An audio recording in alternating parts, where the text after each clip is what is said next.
While addressing the 27th annual general meeting of Tata Consultancy Services, Tata Sons chairperson N. Chandrasekaran recently warned of a stagflationary impulse in the backdrop of the ongoing Russian invasion of Ukraine. However, he said that TCS was well positioned to leverage the demand for digital solutions in the present environment and that the company was engaging in India and across the globe to tap opportunities. Not everyone in the industry is so sanguine. In late May, Zoho co-founder and CEO Sridhar Vembu told a news channel that the prospect of a recession in Europe and the earnings misses by American retail giants like Target and Walmart should have Indian IT services firms worried. Vembu explained that since the IT industry was dependent on the US and European markets, it was very concerning to see recessionary winds. So, what is this exposure like? The US market contributes anywhere between 40% to 78% of the revenues earned by Indian IT companies. Tata Consultancy Services, Infosys, Wipro, HCL Technologies, and Tech Mahindra, which are the top 5 firms, have more than a 50% exposure to it. On 19th May, JP Morgan downgraded the Indian IT sector to underweight as it believes that the sector's heydays are over. The report said that rising margin headwinds in the near term and revenue headwinds in the medium term due to a potential macro slowdown meant that the sector's earnings upgrade cycle was behind us. At the same time, Kotak Institutional Equities had suggested that the recent correction in the sector had been mostly driven by three factors, which were increase in interest rates, fears of recession in key client geographies, and the risk to margins. The Kotak Institutional Equities note had said that what was priced into stock was risk to margins, but what was not priced in was economic recession. The markets have also reacted. Indian IT stocks have seen a sharp correction in 2022, in part because of worries over the drawn-out slowdown in IT spending in the US. In fact, the Nifty IT index has plunged around 25% so far this year. In particular, May turned out to be bad for IT stocks. The problem with the Indian IT services is not with the revenue front because of because it's a multi-year contracts that the Indian IT services companies are signing. The deal pipeline remained intact and the growth and the demand scenarios remain intact. So I believe there is a correction in the valuation part in Indian IT services.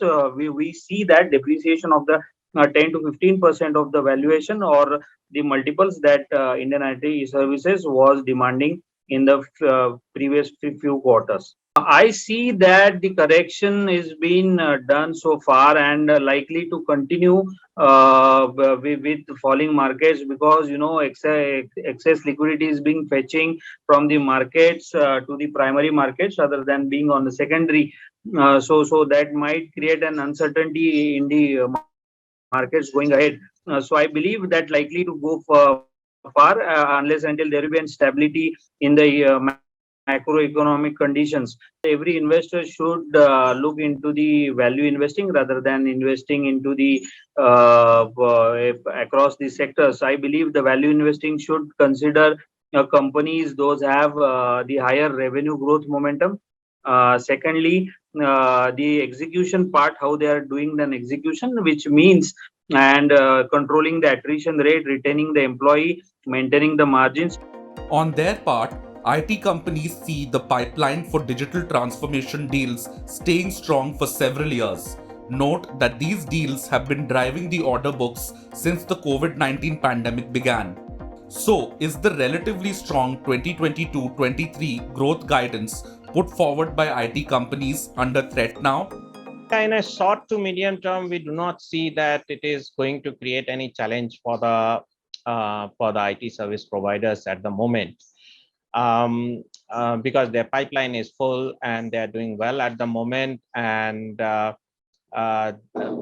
are not hearing from our end customers that they have significant concerns about the recession, and the call volume is not at the moment high which indicates that there is something happening which needs to be taken care at the moment. But having said so, we need to keep a close watch on what is happening and how it is unfolding. In a short term, it may not impact. In a long term, if it happens, then it may have some impact on the speed, on the transformation which the providers are doing. But that impact, as of now, what we see is that going to be minimal and will not have a significant impact on the guidance and the forecast which they have made so far. So when you look at the overall Q1 and when you look at the H1 demands, the demands or the hiring numbers is a good reflection of how the revenue outlook looks like. Tech sector may not have a complete visibility to, let's say, 2-year forecasting or a 1-year complete forecasting in terms of demand, and in the past may not have done well at predicting. But I think H1 looks robust, very similar to what you saw last time. I think Q3, Q4, I think you will see some bit of demand pressure that might come in, and you could see some bit of revision in the guidance that some of the players might announce. Again, it may not be across the board because there's a difference between some of the large players which have a differentiated end-to-end digitization offering or digital offering versus, let's say, the mid-size, small-size players who are still building their offering. So Q3, Q4, I think our belief is that you could have some bit of revision in the guidance that could come here for the full year and for FY24 as well.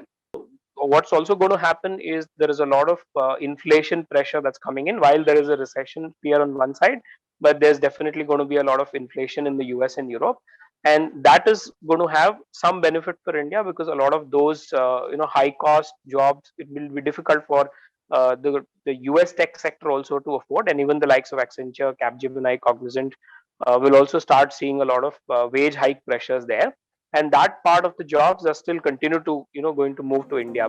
Tesla CEO Elon Musk recently said that he had a super bad feeling about the economy. In the past few weeks, Musk has also warned about the risks of a recession. Recent comments from executives, including JP Morgan Chase & Co. CEO Jamie Dimon and Goldman Sachs President John Waldron, have added to the gloomy outlook. Dimon had recently said that a hurricane is right out there down the road coming our way. However, coming on the heels of Jamie Dimon's economic hurricane remark, JP Morgan Chase & Co. Chief Economist Bruce Kasman said that there was little chance that a US recession was imminent. A recession in the US might not be their real challenge. Instead, it will be critical for IT firms to balance between the revenue and the margin impact. This is because margins will continue to be under pressure for the sector. This will be even more critical because revenue per employee has also started dipping. If you like this video, share it and subscribe to Business Standard. For more news, views and insights, log on to www.business-standard.com. Do also follow us on YouTube, Twitter, Facebook, Instagram, Telegram and LinkedIn. सब अच्छी दिख रही हैं यार, कौन सी खरीदूं? ये तो वही बात हुई, 4000 शेयर्स लिस्टेड है, कौन सा लूं? वो तो सबसे आसान है। तुझे 5 पैसा नहीं पता? अब तो सबको पता है। 5 पैसा पर है 4000 स्टॉक्स की रिसर्च, टेक्निकल टूल्स और इन्वेस्टमेंट आइडियाज। डाउनलोड 5 पैसा नाउ। अब तो सबको पता है, investing made easy and rewarding with 5 paisa. Investments in securities market are subject to market risks. Read all the related documents carefully before investing.